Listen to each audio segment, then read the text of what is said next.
గురుగారు, ఉపవాసం ఉన్న రోజులలో తలకి నూనె పట్టించరాదు అంటారు. ఇది శాస్త్రీయమా లేక విశ్వాసమా?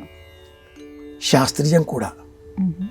శాస్త్రీయమే విశ్వాసాలలో, ఆచార నమ్మకాలలో, సంప్రదాయాలలో నేటి కాలంలో స్థిరపడింది. తలంటుకోవడం అన్న మాట ఒకటి ఉంది.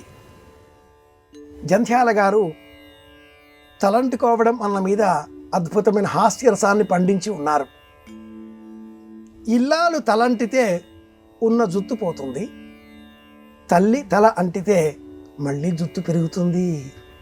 ఇలాంటి మాటలతో హాస్యరసాన్ని అందించిన ఈ వృత్తాంతం వెనుక శాస్త్రీయ కోణం కూడా ఉంది. ఉపవాసం ఉండడం వేరు, తలంటుకోవడం వేరు.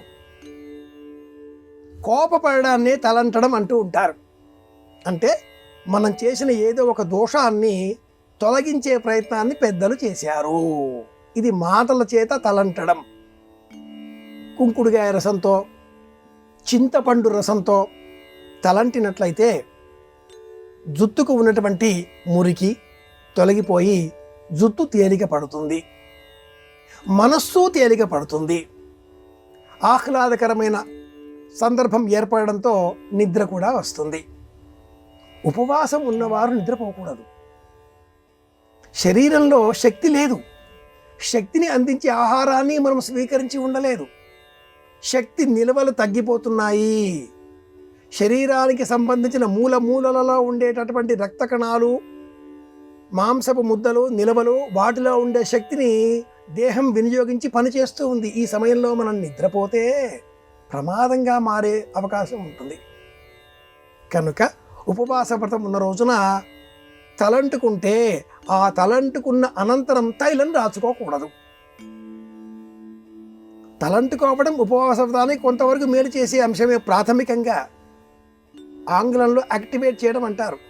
చర్మ స్వేద గ్రంథులు ఏ విధంగానైతే మనం తెరుచుకునే విధంగా తైలాభ్యంగనం చేసి రాచి ఆ తదుపరి తలంటుకొని స్నానం చేసి శరీరానికి శనగపిండి అల్లదుకొని సున్నిపిండితో స్నానం చేసి ఆ స్వేద గ్రంథులు తెరుచుకునే విధంగా చేశామో, ఈ ఉపవాసము తలంటుకున్న రోజున కూడా శిరస్సుకు మళ్ళీ తైలం రాచినట్లయితే చర్మ గ్రంథులు, స్వేద గ్రంథులు మూసుకుపోతాయి. ప్రాచీన కాలంలో శరీరానికి అలదుకునేటటువంటి తైలం వేరు, కేశ సంస్కారం కోసం అలదుకునేటటువంటి తైలం వేరు. సుగంధ వాసనలతో ఉండే తైలాన్ని కేశ సంస్కారం కోసం మనం వినియోగించాలి. రాత్రి వేళన తలంటుకొని ఉదయం వేళన స్నానం చేయాలి. తెల్లవారుజామున 3 గంటలు తలంటుకొని 1 గంట అనంతరం 4 గంటలకు స్నానం చేయాలి. జిడ్డోడుతున్నట్టు అన్న పదం వాడుతూ ఉంటారే. సంవత్సర కాలంలో రోజంతా కూడా, సంవత్సర కాలంలో నెలలు, వారాలు, పక్షాలు, దినాలు, ఇలా ఎల్లకాలము కూడా అలా నూనె అలదుకోకూడదు. నెత్తికి కూడా స్వేద గ్రంథులు విచ్చుకుంటే జ్ఞానం పెరుగుతుంది. కనుక ఉపవాసం ఉన్న రోజున తలంటుకోవడం ప్రాథమికమైన అవసరం అయినప్పుడు, వ్రత నియమమైనప్పుడు తప్పకుండా తలంటుకోవాలి. స్నానాదికాదులు పూర్తి చేయాలి. కానీ ఆ వెంటనే తైల సంస్కారం చేయకూడదు. ఇది వైజ్ఞానిక పరమైన అంశం. ఇదే ఆచారం, ఇదే సంప్రదాయం, ఇదే శాస్త్రంగా ఉంది.